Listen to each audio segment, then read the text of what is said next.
નમસ્તે વિદ્યાર્થી મિત્રો, કેમ છો બધા? મજામાં? હેલો અંકલ અને હેલો એન સંયોજનની અંદર આપણે આજે આગળ બે મોસ્ટ ઇમ્પોર્ટન્ટ એવા પ્રશ્ન, બે પ્રક્રિયાઓ ભણવાની છે જે બોર્ડની પરીક્ષામાં વારંવાર વિદ્યાર્થી મિત્રો પૂછાય છે અને જે નીટ ગુસ્કેટની અંદર પણ ખૂબ જ એમાંથી લગતા ક્વેશ્ચન છે એ આવતા હોય છે. તો એ બે પ્રશ્નો છે એ બહુ મોસ્ટ આઈએમપી છે, આપણે એને શીખી લઈએ. ચાલો, સમયનો બગાડ કર્યા વિના બે પ્રક્રિયાઓ છે. મેં અહીંયા લખ્યું છે તમને મોસ્ટ ઇમ્પોર્ટન્ટ કઈ એક SN1 અને SN2 પ્રક્રિયાઓ બહુ પૂછાય છે, વારંવાર પૂછાયેલી પ્રક્રિયાઓ છે. એકદમ ઈઝી છે, અઘરી જરાય નથી, ફક્ત અહીંયા ધ્યાન આપવાની જરૂર છે. ઓકે, ચાલો પેલી પ્રક્રિયા ભણીએ, SN2 પ્રક્રિયા. પહેલા તો એનું નામ સમજીએ, શા માટે એને SN2 કહેવાય. જો SN2 નો હું તમને મતલબ કહું છું કે ભાઈ આ હકીકતની અંદર અહીંયા આપણે ગુજરાતી કરીએ તો એ દ્વિઆણવીય કેન્દ્ર અનુરાગી વિસ્થાપન પ્રક્રિયા થાય. શું થાય? દ્વિઆણવીય કેન્દ્ર અનુરાગી વિસ્થાપન પ્રક્રિયા. આજે તમને બગડો દેખાય છે, એ બગડાને કહેવાય બાય ન્યુક્લિયોફિલિક સબસ્ટિટ્યુશન રિએક્શન, SN2 પ્રક્રિયા. એટલે કે ભાઈ અહીંયા જે પ્રક્રિયા થાય છે એ છે બે આણ્વીય, એટલે કે ભાઈ પ્રક્રિયાનો જે વેગ છે એ બે પદાર્થની સાંદ્રતાના સમપ્રમાણ, એટલે કે બે પદાર્થ ઉપર આધાર રાખતો છે. બરાબર? એટલે આપણે એનું નામ આપ્યું છે SN2 પ્રક્રિયા, કે બાય મોલેક્યુલર ન્યુક્લિયોફિલિક સબસ્ટિટ્યુશન રિએક્શન. ચાલો 6 ની અંદર સમજી લઈએ. આપણે જે હેલો આલ્કેન્સ ભણીએ છીએ એની અંદર જે મિથાઇલ ક્લોરાઇડ નું એક સામાન્ય ઉદાહરણ લીધું છે. એ મિથાઇલ ક્લોરાઇડ ની તમને અંદર ખબર હોય કે ભાઈ કાર્બન અને આ જે હેલોજન વચ્ચેનો જે બંધ છે એ બંધ કેવો હોય? ધ્રુવીય સહસંયોજક બંધ. બરાબર? એટલા માટે એના પર આ ક્લોરીન ઉપર આંશિક આ બંધના જે ઇલેક્ટ્રોનિક બળ છે કોના તરફ ખેંચાયેલો છે? ક્લોરીન તરફ. એટલે આંશિક ઋણ વીજભારિત અને આ કેવો આંશિક ધન વીજભારિત. હવે જ્યારે એની આ જે મિથાઇલ ક્લોરાઇડ છે એની સાથે કોઈ ન્યુક્લિયોફિલિક પ્રક્રિયક છે જોડાવા આવે, આ ન્યુક્લિયોફિલિક પ્રક્રિયક છે OH છે, કારણ કે એના પર માઇનસ વીજભાર છે જે કેન્દ્ર પ્રત્યે આકર્ષણ ધરાવતો હોય. ઓકે, તો આ જ્યારે આ પ્રક્રિયા કેન્દ્ર પ્રત્યે જોડાવા આવે ત્યારે શું થશે? આ ક્લોરીન અને આ જે કાર્બન વચ્ચેનો બંધ છે એ તૂટવા જાય અને બને શું? આ OH આ છે કાર્બન સાથે જે ધનભારિત થયો ને, એટલે ઋણભાર છે ધનભાર પ્રત્યે આકર્ષણ થાય, એટલે ત્યાં બંધ છે એ બનવાની શરૂઆત થાય અને અહીંયાથી બંધ છે તૂટવાની શરૂઆત થાય છે. બરાબર? એટલે થશે શું કે ભાઈ થોડી વાર, થોડીક મિનિટ, આમ ગણો કે થોડીક સેકન્ડ મુજબ એક મધ્યવર્તી સંકીર્ણ બને છે. બરાબર? કે જેમાં કાર્બનની સંયોજકતા કેટલી છે? ગણો તો 1 2 3 4 અને 5. પૂછી શકે કે જે SN2 પ્રક્રિયાની અંદર મધ્યવર્તી સંકીર્ણ બને છે તેમાં કાર્બનની સંયોજકતા જણાવો. કેટલી થાય? 5 થાય છે. બરાબર? એટલે થાય છે શું? આ બંધ છે અહીંયા બનવાની શરૂઆત થાય અને આ બંધ છે એ તૂટવાની શરૂઆત થાય છે. એટલે આ બંધ છે અહીંયાથી જોડાય, અહીંયા જો OH જોડાય છે, બાકીના 3 CH3 ના Cl છે શું થઈ જશે? અહીંયા Cl છે એ માઈનસ સ્વરૂપે દૂર થઈ જશે. તમે એક વાત નોટિસ કરી છે, શું કે તમે જે મિથાઇલ ક્લોરાઇડ લીધો તો એની અંદર કાર્બનની સાથે જોડાયેલા હાઇડ્રોજન છે અહીંયા તમે જોશો ડાબી બાજુ. બરાબર? પણ જ્યારે આ ન્યુક્લિયોફિલિક પ્રક્રિયા એટલે કે ભાઈ OH છે એ જોડાવાનો પ્રયત્ન કરે છે, આ પરમાણુ છે એ મોટો પરમાણુ કોની સાપેક્ષ છે? હાઇડ્રોજનની સાપેક્ષ. એટલે આ છે અહીંયા કાર્બન સાથે એટેક કરે એટલે આ જે હાઇડ્રોજન છે એને આવી રીતે આમ જગ્યા કરીને, શું કરીને? જગ્યા કરીને એની સાથે જોડાવાની કોશિશ કરે. એટલે પરિણામે થાય કેવું? આ OH સીધો અહીંયા જોડાવા જાય ત્યારે આ હાઇડ્રોજન છે એ આવી રીતે આમ ખસતા જાય અને પરિણામે જ્યારે તમારી નિપજ બની જાય ત્યારે આ 3 હાઇડ્રોજન જે ડાબી બાજુ હતા એ સીધા કઈ બાજુ વહી જશે? જમણી બાજુ. આ કેવું થાય વિદ્યાર્થી મિત્રો? તમને આપણે ખ્યાલ હોય તો આપણે વરસાદ આવતો હોય તો છત્રી લઈને જતા હોય, તો ખૂબ જ પવન હોય તો અચાનક પવન આવવાના કારણે છત્રી આપણે કેવી થઈ જાય? કાગડો થઈ જાય. એટલે છત્રી પેલા આમ લઈને જતા, છત્રી કેવી થઈ ગઈ? આ બાજુ. એટલા માટે કહીએ છીએ કે ભાઈ SN2 પ્રક્રિયામાં જે હાઇડ્રોજન પરમાણુ છે અહીંયા ઉલટાઈ જાય છે. તો કહેવાનો ભાવ એમ છે કે અહીંયા આ હાઇડ્રોજન જે ઉલટાઈ જવાની જે ક્રિયા છે એને કેમિસ્ટ્રીની અંદર વ્યુત્ક્રમણ કહેવાય. શું કહેવાય? વ્યુત્ક્રમણ. અહીંયા વિન્યાસનું વ્યુત્ક્રમણ થઈ જાય છે. અને તમને પૂછી શકે કે ભાઈ SN2 પ્રક્રિયામાં કઈ ઘટના છે એ સમાવેશ થાય છે? તો કે ભાઈ વિન્યાસનું વ્યુત્ક્રમણ. મેં તમને હમણાં કીધું કે ભાઈ આ SN2 પ્રક્રિયા શા માટે કીધી? તો કે સાહેબ એ પ્રક્રિયાનો જે વેગ છે એ બે પ્રક્રિયકોની સાંદ્રતાના સમપ્રમાણમાં છે. એટલે કે તમે જે લીધેલો વેગ આપણે ખબર હોય તો રાસાયણિક ગતિકીમાં આવતું હતું વેગ બરાબર કે બે પ્રક્રિયક કીધા કયા કયા તો કે એક આપણો આ સબસ્ટ્રેટ એટલે કે પદાર્થ પ્રક્રિયક જે લીધો છે એ સબસ્ટ્રેટ અને જે ન્યુક્લિયોફાઇલ આપણે લીધો ને NU અને ન્યુક્લિયોફાઇલ કહીએ બરાબર આ એની સાંદ્રતાના સમપ્રમાણમાં એટલે તમે જોશો આ એક પ્રક્રિયક એક અને આ બે બીજો પ્રક્રિયક એટલે 1 ને 1 એટલે એની આણ્વિક એકતા કેટલી થાય એનો મતલબ કે આ 1 અને 2 એટલે કે 2 એટલે કે બાયમોલેક્યુલર ન્યુક્લિયોફિલિક સબસ્ટિટ્યુશન રિએક્શન એટલે કે SN2 એટલે વેગ છે એ પ્રક્રિયક અને ન્યુક્લિયોફિલિક એમ બંનેની સાંદ્રતાના સમપ્રમાણ એટલે કે બંનેની સાંદ્રતા પર આધાર રાખે છે બરાબર એટલા માટે આને SN2 પ્રક્રિયા કહેવાય ઓકે ચાલો બીજું મારે સમજાવવું છે કે ભાઈ આ પ્રક્રિયાનો ક્રમ શેમાં તમને ખબર છે આ હેલાઇડ છે એ 3 પ્રકારના હોય પ્રાથમિક દ્વિતીયક તૃતીયક હોય તો તમને ખ્યાલ છે આ જે કાર્બન છે જો અન્ય કાર્બન સાથે જોડાણો હોય તો આપણે એને પ્રાથમિક કહીએ અહીંયા તો કોઈ પણ પ્રકારનો કાર્બન છે નહીં હવે હું તમને વાત કરી આ હાઇડ્રોજન પરમાણુ છે ને કાર્બન સાથે જોડાય એ નાના નાના પરમાણુ છે કેવા નાના નાના પરમાણુ એટલે હવે જો હું એની જગ્યાએ આ એક હાઇડ્રોજન છે એની જગ્યાએ કોઈ મિથાઇલ સમૂહ જોડી દઉં એટલે મિથાઇલ સમૂહનું કદ કેવું હોય મોટું આ બાકી તો એમ બરોબર અહીંયા આપણે વાત કરીએ હાઇડ્રોજન જોજો સમજો જરા સમજી લેજો અહીંયા એનું કદ કેવું છે આ ત્રણ હાઇડ્રોજન નું નાનું છે અહીંયા આપણે એક હાઇડ્રોજન વિસ્થાપન મિથાઇલ સમૂહ વડે કે બરોબર તો એનું કદ કેવું છે મોટું છે એટલે હવે અહીંયા OH જોડાવાની કોશિશ કરે અહીંયા કરે તો અહીંયા જે છે ને અહીંયા મોટો પરમાણુ જોડાયેલો હોવાને કારણે એ ત્યાં OH જોડાવાની ક્રિયા છે એટલે કે OH છે ઝડપથી ત્યાં જોડાઈ શકશે નહીં કેમ તો કે સાહેબ એને અવરોધ નડે છે અવકાશી અવરોધ બહુ મોટો છે એટલા માટે એને ખસેડીને જોડાવવું અઘરું પડે એટલા માટે કહી શકીએ કે આની અંદર પ્રક્રિયા ઝડપથી થાય આમાં પ્રક્રિયા ધીમી થાય એટલે અહીં ક્રમ આપવો જોઈએ કે સૌથી પહેલા આપણે મિથાઇલ ક્લોરાઇડ ની અંદર પ્રક્રિયા થાય બરાબર સૌથી પહેલા પછી કેમાં થયા જોય આ મિથાઇલ ક્લોરાઇડ સાથે જોડાયેલો કાર્બન અને કેટલા કાર્બન સાથે જોડાયેલો તો કે એક સાથે એટલે શું કહેવાય પ્રાથમિક બરાબર એના પછી પ્રાથમિકમાં ઝડપથી જાય હવે અહીંયા આ હાઇડ્રોજન એક કાર્બન બીજો એક મિથાઇલ સમૂહ જોડી દો તો આ તો બીજો પરમાણુ થઈ ગયો બરાબર તો એને આપણે કહીએ કાર્બન બીજા અહીં બે કાર્બન સાથે એટલે કે દ્વિતીયક અને જો અહીંયા ત્રણ આપણે CH3 જોડી દઈએ તો ત્રણ અવરોધ મોટા થઈ ગયા એનો મતલબ અહીંયા પ્રક્રિયા ઝડપથી થશે નહીં એટલે અહીંયા આપણે એને તૃતીયક કહેવાનો ભાવ એમ છે કે SN2 પ્રક્રિયાની પ્રતિક્રિયાત્મકતાનો ક્રમ જણાવો તમને જીનીટ બુસ્કેટ ની અંદર પૂછી શકે બોર્ડમાં પણ આવી શકે એટલે આ ક્રમ યાદ રાખજો કે ભાઈ SN2 ક્રિયાવિધિ એટલે કે SN2 પ્રક્રિયાનો ક્રમ મિથાઇલ ક્લોરાઇડ માં ઝડપથી થાય પછી પ્રાથમિક દ્વિતીયક અને તૃતીયક માનું છું કે તમને આ પ્રક્રિયાનો આખો ખ્યાલ આવી ગયો છે વિદ્યાર્થી મિત્રો અહીંયા બીજું એ જોઈ શકાય છે કે આ મિથાઇલ ક્લોરાઇડ માંથી સીધો મિથેનોલ એક જ તબક્કામાં પ્રક્રિયા થાય છે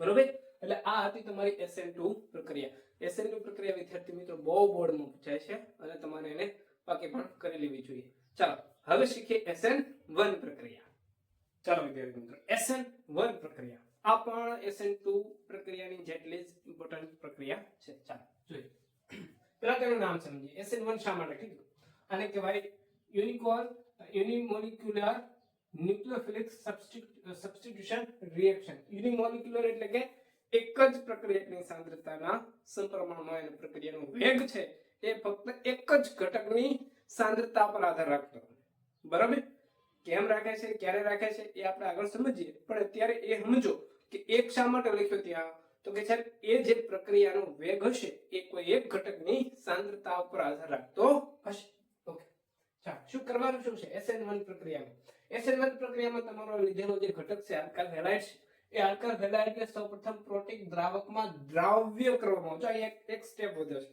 પહેલામાં નહોતું એવું સીધી ન્યુક્લિયોફાઇલ સાથે પ્રક્રિયા કરતા હતા અહીંયા શું કરવાનું છે પ્રોટીક દ્રાવકની અંદર એને સૌપ્રથમ દ્રાવ્ય કરવાનું હવે પ્રોટીક દ્રાવકો કયા તો કે સાહેબ પાણી છે આલ્કોહોલ છે એસિટિક એસિડ યાદ રાખજો પાણી આલ્કોહોલ અને એસિટિક એસિડ તમને પૂછ્યું છે કે નીચેનામાંથી SN1 પ્રક્રિયામાં રહેલા આલ્કાઇલ હેલાઇડને શેમાં દ્રાવ્ય કરવામાં આવતો નથી એવો પ્રશ્ન પૂછ્યો તો આ ત્રણ યાદ હોવા જોઈએ પાણી આલ્કોહોલ અને એસિટિક એસિડ એવા પ્રોટીક દ્રાવકોની અંદર એને દ્રાવ્ય કરવામાં આવે જે દ્રાવ્ય કરવામાં આવે ત્યારે એ એમાંથી બને છે કાર્બોકેટાયન જોઈ કઈ રીતે બને જોઈ તમને ખબર છે કે બ્રોમિન આંશિક ઋણ વીજભારિત આંશિક ધન વીજભારિત બનશે કારણ કે અહીં વચ્ચેનો બંધ છે બંધના ઇલેક્ટ્રોન કોણ ખેંચતો હોય બ્રોમિન હવે થાય કેવું થાય એવું કે જ્યારે આ બંધ તૂટે, જ્યારે તમે આ જે આલ્કાઇલ હેલાઇડ તૃતીયક બ્યુટાઇલ બ્રોમાઇડ છે એને તમે આ પ્રોટીક દ્રાવકમાં દ્રાવ્ય કરો એટલે થાય શું, એ દ્રાવ્ય થઈને જે આ બ્રોમિન છે એ આ પ્રોટીક દ્રાવક હોય એની સાથે પ્રક્રિયા કરી અને જોડાઈ જાય અને આપણો એક આ જે તૃતીયક બ્યુટાઇલ છે એનો કાર્બોકેટાયન બને. અહીંયાથી આ બંધ તૂટી ગયો, બરોબર, આ બંધ છે શું થઈ ગયો, તૂટી ગયો, બ્રોમિન છૂટો પડી ગયો. તો અહીંયા કાર્બનની સંયોજકતા ઘટી એટલા માટે એને આપણે શેના સ્વરૂપે દર્શાવ્યા, અહીંયા પ્લસ સ્વરૂપે. પ્લસ સ્વરૂપે અહીંયા જ્યારે જે ઘટક હોય એને કહેવાય કાર્બોકેટાયન. શું કહેવાય, કાર્બોકેટાયન. આ કાર્બોકેટાયન બને એટલે પહેલું સ્ટેપ શું થયું, જો પહેલો તબક્કો, આ તબક્કો શું છે, તબક્કો નંબર 1. અહીં એક તબક્કો છે. પહેલા તબક્કામાં શું કર્યું આપણે કે આલ્કાઇલ હેલાઇડને આપણે કાર્બોકેટાયનમાં રૂપાંતરિત કર્યું, પ્રોટીક દ્રાવકમાં દ્રાવ્ય કરીને, જેથી કરીને આપણો બ્રોમિન ઘટક છે દૂર થઈ ગયો, એટલે કે હેલાઇડ ઘટક દૂર થઈ ગયો. હવે શું કરવામાં આવે, આ જે કાર્બોકેટાયન બન્યો છે એની ન્યુક્લિયોફિલિક એટલે કે ન્યુક્લિયોફાઇલ સાથે પ્રક્રિયા કરવામાં આવે. પરિણામે થાય શું, આ ન્યુક્લિયોફાઇલ OH છે એ ટૂંકમાં માઇનસ ચાર્જ ધરાવે, સીધો અટેક કોની સાથે કરશે કે જ્યાં ધન વિજભાદ હોય ત્યાં, બરોબર. એટલે થાય શું કે OH છે સીધો અહીંયા આવીને જોડાઈ જાય, બસ એ જ કર્યું છે, જોડી દીધું. એટલે આ જે ઘટક બન્યો આપણે તૃતીયક બ્યુટાઇલ આલ્કોહોલ ઘટક બની ગયું.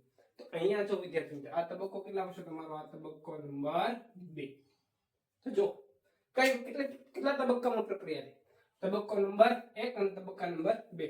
એટલે આ SN1 પ્રક્રિયા અને SN2 ની થોડીક વાત કરીએ કે SN1 પ્રક્રિયા છે ફક્ત એક જ તબક્કામાં થતી હતી, અને SN1 પ્રક્રિયા છે ફક્ત કેટલા તબક્કામાં થાય, 2 તબક્કામાં થાય. એટલે વિરોધાભાસ છે, થોડું ધ્યાન આપજો કે ભાઈ SN2 પ્રક્રિયા 1 તબક્કામાં, SN1 પ્રક્રિયા 2 તબક્કા, બરાબર. એટલે મિસ્ટેક થઈ જાય એવું છે, થોડુંક ધ્યાન રાખજો, બરાબર. હવે આપણે પ્રક્રિયાના વેગને આધાર રાખજો. આધાર કોના પર છે રાખી, જેમ કે ભાઈ 1 ઉપર કેવી રીતે આધાર રાખીએ તમને. આપણે આલ્કાઇલ હેલાઇડ લીધો હશે, એ આલ્કાઇલ હેલાઇડને SN1 પ્રક્રિયા માટે પહેલું સ્ટેપ શું કે ભાઈ એને કાર્બોકેટાયન તમારે બનાવવો પડે. જો કાર્બોકેટાયન બને નહીં તો આ પ્રક્રિયા શક્ય છે જ નહીં. એનો મતલબ એમ કે જો આ કાર્બોકેટાયન ન બને તો તમે આમાં ગમે તો ન્યુક્લિયોફાઇલિક પ્રક્રિયાની અંદર જોડી દો, પ્રક્રિયા થવાની છે, નથી થવાની. કહેવાનો ભાવ એમ છે કે આલ્કાઇલ હેલાઇડ છે એમાંથી તમારો કાર્બોકેટાયન બનવો જરૂરી છે. જો ન બને તો તમે ગમે એટલો એમાં ન્યુક્લિયોફાઇલ તમે નાખા કરો, એડ કર્યા કરો, પ્રક્રિયા થશે નહીં. તો પ્રક્રિયા થવા માટે સૌપ્રથમ જરૂરી કન્ડિશન કઈ, તો કે સાહેબ આલ્કાઇલ હેલાઇડ નો કાર્બોકેટાયન બનવો જોઈએ.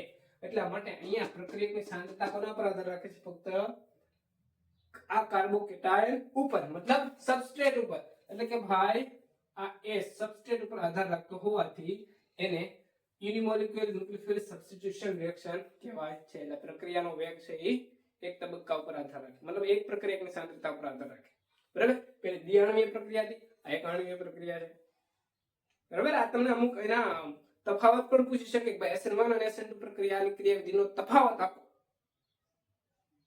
3 પ્રશ્ન એકવાર સમજાય છે મારી વાત? SN1 SN2 અને SN1 અને SN2 નો તફાવત. ઓકે, ચાલો વેગની વાત થઈ ગઈ. હવે આપણે ત્યાં પણ જોયું પ્રતિક્રિયાત્મકતાનો ક્રમ, અહીંયા પણ જોઈએ. તો યાદ રાખો કે આ જે કાર્બોકેટાયન બને છે, સૌપ્રથમ યાદ રાખજો કે ભાઈ ધોરણ 11 ની અંદર તમે ભણ્યા હતા કે જે તૃતીય કાર્બોકેટાયન હોય એની સ્થિરતા સૌથી વધારે. તો જે સ્થિરતા સૌથી જેની વધારે હોય એની સાથે ન્યુક્લિયોફાઇલ છે તરત આવીને જોડાય. એટલે એ કહેવાનો ભાવ છે કે તૃતીયક આલ્કાઇલ હેલાઇડ હોય એનો જે કાર્બોકેટાયન સૌથી વધારે સ્થાયી હોય, એટલા માટે એમાં ઝડપથી પ્રક્રિયા થાય. પછી દ્વિતીયકમાં, પછી પ્રાથમિકમાં અને છેલ્લે આવે તમારો મિથાઇલ બ્રોમાઇડ, મિથાઇલ ક્લોરાઇડ, બરાબર. તો આ ક્રમ છે SN કઈ પ્રક્રિયા, SN1 માટે. તો SN2 માટે હું તો યાદ કરો આની યુનિટી પ્રક્રિયા હતી, બરાબર. ને આપણે અવકાશી અવરોધ ધ્યાનમાં લેતા હતા, અહીંયા કોને ધ્યાનમાં લઈએ છીએ, અહીંયા કાર્બોકેટાયનની સ્થિરતાને ધ્યાનમાં લઈએ છીએ. આ વિદ્યાર્થી મિત્રો તમને બહુ અગત્યનું છે અને તમારા એક્ઝામમાં પૂછાઈ શકે. હું તો એમ કહું કે લગભગ 100% પૂછાઈ શકે એવું છે, બરાબર. કાં તો તફાવત પૂછે, કાં તો એક પ્રક્રિયા પૂછે, મારા ખ્યાલથી. એટલે તમારે આ પ્રક્રિયાને સંપૂર્ણપણે કરી નાખવી જોઈએ. તો આપણે SN1 અને SN2 પ્રક્રિયા છે કઈ રીતે થાય છે, શું શું એની અંદર ક્રિયા થતી હોય એ પણ આપણે ભણ્યા છીએ. તો હવે એક નાનકડો ટોપિક છે આગળ કે ભાઈ સંસ્પંદન થતું હોય અમુક સંયોજનની અંદર, તો એની અંદર પ્રક્રિયા છે કેવી ઝડપી બને. ચાલો જોઈએ. તમે એક નામકરણની અંદર જોયું તો ખ્યાલ હોય તો આપણે એલાઇલિક હેલાઇડ અને બેન્ઝાઇલિક હેલાઇડનું નામકરણ આપણે જોયું. તો એની અંદર સ્ટ્રક્ચર છે, એની અંદર શું થાય તમને કહીએ જોઈએ કે ભાઈ એલાઇલિક હેલાઇડ હોય, અહીંયા તમારો અહીંયા Cl જોડાયેલો મેં અહીંથી દૂર કરી નાખ્યો એટલા માટે અહીંયા ધન બહાર આવ્યો છે બરાબર. અહીંયા શું હોય આ રીતે Cl જોડાયેલો અથવા તો કોઈ હેલાઇડ જોડાયેલો પણ એને મેં દૂર કરી નાખ્યો એટલે શું થઈ જાય એના ઉપર એક સંયોજકતા ઘટી એટલે પ્લસ વીજભાર આવે. એટલે થાય કેવું અહીંયા રહેલો જે દ્વિબંધ છે જો ધ્યાન આપજો આલ્કાઇલ હેલાઇડ જે કાર્બન સાથે જોડાણો અન્ય કાર્બન છે એ નું સંકલન sp2 હોય એને આપણે એલા લીખી બેન્ઝાઇન કોઈ તો એની સાથે બેન્ઝીન રિંગ જોડાયેલું. હવે થાય છે શું આ જે દ્વિબંધનું સ્થાનાંતર છે વિદ્યાર્થી મિત્રો આ કાર્બન સાથે થાય એટલે એની સંયોજકતા હું અહીં કાર્બનની જે ધનભાર હતો અહીંયા એક સંયોજકતા વધારાની આવી તો પૂરી થઈ ગઈ. તો પૂરી થઈ ગઈ તો સાહેબ અહીંથી દ્વિબંધ અહીં ગયો તો અહીંયા શું થયું સંયોજકતા ઘટી માટે એના પર કેવો એવો પ્લસ વીજભાર અને બાકી શું થઈ ગયું તમારું આ સ્ટેપ ટૂંકમાં આમ થઈ ગયું એટલે અહીંયા જો ધનભાર છે ફર્યા કરે છે ઘડીક અહીંયા જાય છે આમાંથી અહીંયા ગયો બરાબર. હવે થાય છે શું ધારો કે આ બંધ પાછો અહીંયા આવે તો આ ધનભાર ક્યાં આવી જાય અહીંયા આવી જાય તો ધનભાર છે શું કર્યા કરે છે ફર્યા કરે છે. એટલા માટે અહીંયા શું થાય છે એક પ્રકારનું સંસ્પંદન થાય છે. શું થાય છે સંસ્પંદન. આ સંસ્પંદનની ઘટના છે શું એ તમે ધોરણ 11 માં ભણીને આવ્યા છો. સંસ્પંદન એટલે કાંઈ નહીં કે દ્વિબંધ હોય એનું શું સતત થતું હોય ફેરામણ એટલે કે ભાઈ એક જગ્યાએ બીજી જગ્યાએ દ્વિબંધ સતત ને સતત ફરતો હોય બરાબર. એવી રીતે બેન્ઝાઇલિક હેલાઇડ હોય તો એની અંદર પણ આ રીતનું થાય છે. જો બેન્ઝાઇલિક હેલાઇડમાં શું થાય આ ધારો કે અહીંયા તમારો હેલાઇડ પરમાણુ હોય મેં એને દૂર કરું એટલે આ કાર્બન ઉપર શું આવે ધનભાર આવે. એટલે થાય છે શું જો આમાં શું થાય એકચુઅલ ધ્યાન આપજો આ જે દ્વિબંધ હોય એનું સ્થાનાંતર અહીંયા થાય એટલે અહીંયા ધનભાર અહીંયા ટૂંકમાં એક સંયોજકતા ઘટી બરાબર. એટલે થશે શું હવે અહીંયા રહેલો દ્વિબંધ છે અહીંયા સ્થાનાંતર અહીંયા આવી ગયો એટલે દ્વિબંધ અહીંયા આવી ગયો બરાબર. એટલે અહીં સ્થાનાંતર છે અહીંયા થશે એટલે આ ધનભાર મટી ગયો. અહીંથી અહીંયા સ્થાનાંતર શું તો અહીંયા ધનભાર જાણો કે અહીંયા સંયોજકતા ઘટી કે નહીં એટલા માટે અહીંયા તો આ દ્વિબંધ છે એનું સ્થાનાંતર અહીંયા થાય તો આ ધનભાર છે મટી ગયો. તો એવી રીતે અહીંયા જ્યાંથી અહીંયા આવ્યો તો અહીંયા ધનભાર ઉત્પન્ન થયો બરાબર. તો એવી રીતે થાય છે આ જે કાર્બન અને કાર્બન વચ્ચેનો દ્વિબંધ છે અહીંયા આવીને પાછો સ્થાનાંતરિત થઈ જાય તો તમારો ઘટક પાછો હતો એને કેવો મળી જાય તો કે સાહેબ અમે આ રીતે જોયું હતું અહીંયા તો CH2 અને ઉપર પ્લસ. તો જો અહીંયા સતત ને સતત આ ધનભાર છે શું કરે રાખે છે જો અહીંથી અહીંયા અહીંયાથી અહીંયા અહીંયાથી અહીંયા અહીંયાથી પાછો અહીંયા આવ્યો તો આ દ્વિબંધ છે સોરી આ ધનભાર છે સતત શું કરે છે ફર્યા કરે છે એટલે કે શું થાય છે એની અંદર સંસ્પંદન. અને યાદ રાખજો કે જેમાં સંસ્પંદન થતું હોય તેની સ્થિરતા સૌથી વધારે હોય અને સ્થિરતા સૌથી વધારે હોય તો એસેમ્બલિંગ પ્રક્રિયા છે સૌથી ઝડપથી જેની અંદર સંસ્પંદન થતું છે એમાં ઝડપથી થાય. અને જીનિટ અને ગુસ્કેટની અંદર પ્રક્રિયા છે એ પૂછી શકે છે. બીજું આપણે તમે અત્યાર સુધી જોયું કે આલ્કાઇલ હેલાઇડ પ્રક્રિયા સાથે પ્રક્રિયા કરે છે એમાં જે હેલાઇડ સંયોજનો છે એની પ્રતિક્રિયાત્મકતા સૌથી વધારે કોની આપણે અહીંયા કેમ આલ્કાઇલ હેલાઇડમાં આપણે SN1 માં આલ્કાઇલ ક્લોરાઇડ લીધું હતું મિથાઇલ ક્લોરાઇડ વાળામાં તો તે બ્યુટાઇલ બ્રોમાઇડ લીધું હતું. તો હવે આલ્કાઇલ હેલાઇડ હોય તો એની સ્થિરતા કઈ તો જેમ કે યાદ રાખજો કે આલ્કાઇલ હેલાઇડમાં જો આયોડિન જોડાયેલ હોય તો એની સ્થિરતા વધુ સૌથી વધારે એની કરતા ઓછી Br અને એના કરતા ઓછી Cl અને એના કરતા ઓછી સૌથી ઓછી ક્લોરીન. એટલે કે ઝડપથી પ્રક્રિયા છે આ કારણે આમાંથી ઝડપથી બહાર છૂટે એટલે સૌથી વધારે SN1 અને SN2 પ્રક્રિયામાં વાત કરીએ તો આપણે ભાઈ આલ્કાઇલ હેલાઇડ સંયોજનો છે એ સૌથી ઝડપી પ્રક્રિયા કોણ કરે તો કે આલ્કાઇલ આયોડાઇડ પછી બ્રોમાઇડ ક્લોરાઇડ અને ફ્લોરાઇડ. તો આ ક્રમ છે જીનિટ ગુસ્કેટની અંદર પૂછી શકે છે તમે બરાબર. તો વિદ્યાર્થી મિત્રો અહીંયા આપણે આ લેક્ચરને પૂરો કરીએ. વિડિયો મોટો થઈ ગયો છે તો આપણે આવા નવા લેક્ચર છે મૂકતા રહીશું. તમે આ SN1 અને SN2 પ્રક્રિયા છે ખૂબ જ અગત્યની છે બાકી કરી નાખજો બોર્ડની એક્ઝામની અંદર પૂછી પણ શકે છે. અને ખાસ કે તમે અમારી ચેનલ પર નવા હોય તો ચેનલને સબસ્ક્રાઇબ કરી દેજો. તમારા મિત્રો સુધી આ વિડિયોને મોસ્ટ આઈએમપી પ્રશ્ન છે શેર કરી દેજો કમેન્ટ કરી દેજો. મળીશું આવા અન્ય નવા વિડિયો સાથે ત્યાં સુધી આવજો.